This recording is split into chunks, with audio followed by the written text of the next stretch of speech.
நியர்பையாக பார்த்தீங்கன்னா VVDN IT park வந்து develop பண்ணிட்டு இருக்காங்க. ஸோ லேண்டுக்கு இன்னுமே அப்ரிசியேஷன் ஆகுங்க. இந்த லேண்டுக்கு ப்ளஸ்ன்னு பார்த்தீங்கன்னா பைபாஸ் மேலேயே அமைஞ்சிருக்கு. ஐடி பார்க் டெவலப் பண்ணிட்டு இருக்காங்க. இன்வெஸ்ட்மெண்ட்டுக்கும் வீடு கட்டி குடி வர்றதுக்கும் மெயின் ரோடு மேலே ஒரு ப்ராப்பர்ட்டி தெரிஞ்சுக்கிங்க அப்படின்னா உங்களுக்கான வீடியோ தாங்க இது. நம்ம சைட் எங்கே லொக்கேட் ஆயிருக்குன்னு பார்த்தீங்கன்னா பொள்ளாச்சி டு திண்டுக்கல் போகிற பைபாஸ் ரோட்டு மேலே இருக்கிற திப்பம்பட்டிங்கிற லொக்கேஷனில் பைபாஸ் மேலேயே தாங்க நம்ம சைட் லொக்கேட் ஆயிருக்கு. நம்ம லே அவுட்டுக்கு நியர்பையாக பார்த்தீங்கன்னா ஸ்கூலு, காலேஜஸ், ஹாஸ்பிட்டலு, பேங்க்கு, ஏடிஎம் இது எல்லாமே நியர்பையாக இருக்குங்க.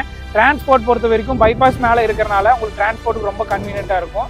இங்கே பர் சென்ட் காஸ்ட் பார்த்தீங்கன்னா 5,90,000 தான் கொடுத்துட்ருக்குறோம். நம்ம லே அவுட்டுக்குள்ளே நிறைய அம்யூனிட்டிஸ் பண்ணியிருக்கிறோங்க. சுற்றியுமே காம்பவுண்ட் வால் பண்ணியிருக்கிறோம். நல்ல ஒய்டான தார் ரோட் ஃபெசிலிட்டிஸ் பண்ணி கொடுத்துருக்கோம். சோலார் ஸ்ட்ரீட் லைட் பண்ணியிருக்கிறோம். ஒரு காமனான ஒரு போர் போட்டு ஒவ்வொரு சைட்டுக்குமே இண்டிவிஜுவல் பைப்லைன் பண்ணியிருக்கிறோம். ட்ரீ பிளான்டேஷன் பண்ணியிருக்கிறோங்க. இத்தனை வசதிகளோட சிங்கிள் பெட்ரூம் 24 லட்ச ரூபாய்க்கு பண்ணி கொடுத்துட்ருக்கோம். டபுள் பெட்ரூம் 28 லட்ச ரூபாய்க்கு பண்ணி கொடுத்துட்ருக்கோம். ட்ரிபிள் பெட்ரூம் 39 லட்ச ரூபாய்க்கு பண்ணி கொடுத்துருக்கோம்.